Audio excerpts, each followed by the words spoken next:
What is school for? Feel free to call me slow, but I spent 16 years going to school, and I still don't know. When I finished, I didn't know how to do my own taxes, purchase a home, or apply for a loan. I didn't know a thing about investments, building credit, or getting a job. I graduated at the top of my class, and what did I have? This fancy diploma to sit at home with my mom. But luckily, they did teach me some important skills like factoring trinomials and how mitochondria is the powerhouse of the cell. I'm so happy I remember the Pythagorean theorem, because it helped me a lot. Okay, I'm lying. Let me stop. Because all the stuff they taught me, truthfully, I forgot. Mom, remember when you would ask me, what did you learn in school today? And I would say, nothing much. I wasn't being modest. The truth about it, Mom, is I had already forgotten. And it's not just me. Millions of students sing the same song. How many of you guys avoid eye contact with the teacher to try not to get caught upon? Afraid to raise your hand for fear of being wrong, which proves that school isn't an environment for learning or building up the intellect. It's just a game you play for grades and how many A's you can collect. But I guess what do you expect when the most commonly asked question in class is this gonna be on the test? Is this gonna be on the test? See, if school put learning instead of testing and memorizing as the top standard, then the letter F would not stand for failure. It would stand for find another answer. And if school was really interested in our personal and academic success, students would wake up later, have more freedom, and homework a lot less. And that's not my opinion. This conclusion has been scientifically tested and proven. And any teacher that doesn't believe me, feel free to check my works cited page to inspect. Oh, and I did it in MLA format because I know that's all you will accept.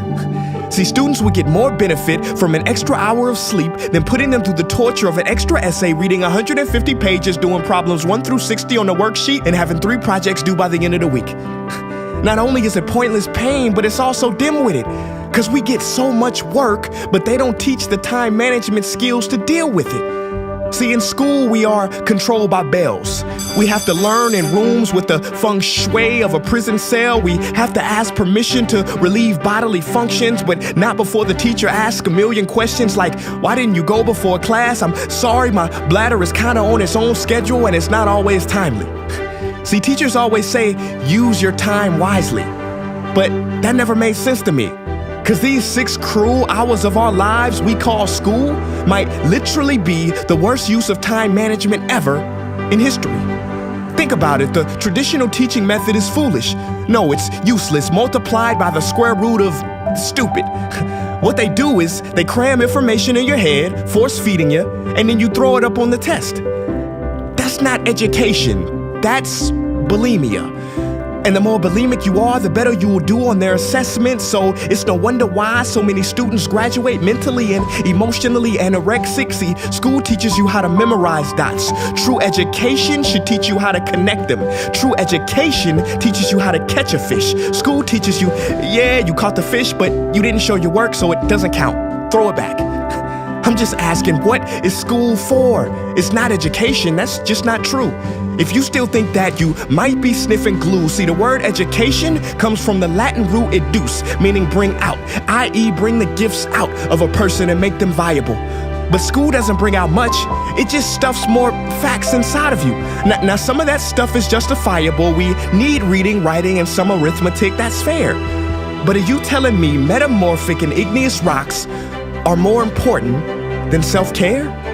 If suicide is the 3rd leading cause of death of ages 10 to 24, and Harvard studies suggest the biggest predictor for success is self-control and emotional health, then why the heck aren't we taught how to handle stress, bullies, or rejection? How about anxiety or depression? You know, skills we need for our entire lives.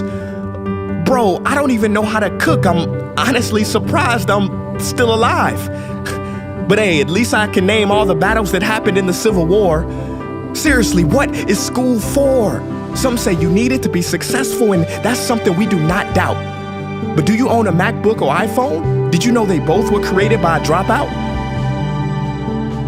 Are you watching this video on Facebook or YouTube? Doesn't matter which you choose. They both were created by dropouts. Ever use Snapchat, WhatsApp, shopped at Whole Foods? Well, thank a dropout. Does your home furniture come from IKEA? Okay, don't get the wrong idea. He was not a dropout. Don't be a fool. I mean, how could he drop out?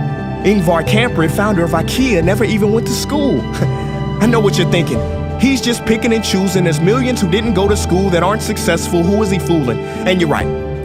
But open your history books and start perusing. You'll find the very people we idolize in school never really had formal and/or secondary schooling.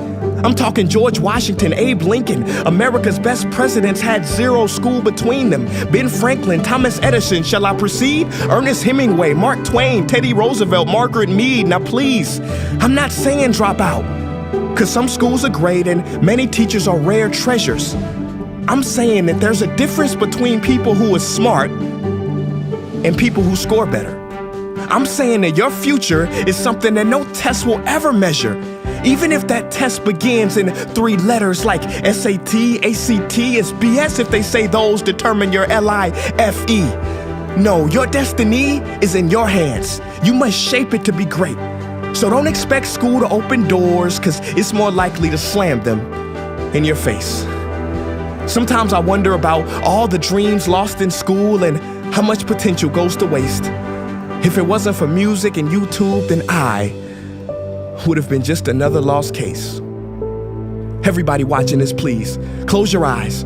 Imagine a child sitting in the back of some teacher's class in some town. He never raises his hand, he fails most of his classes, but inside of him, there is a passion. And if nurtured and brought out, will lead him to discover the cure for cancer.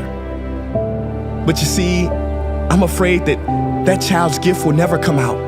He will never win the Nobel Prize award because in class he was ignored and his worth was judged only by his scores.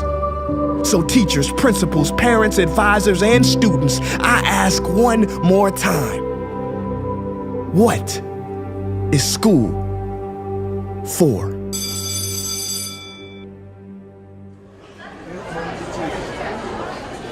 Hey guys, what's up? My name is Prince EA, and I want to thank you for watching that video. And now I just have one question left.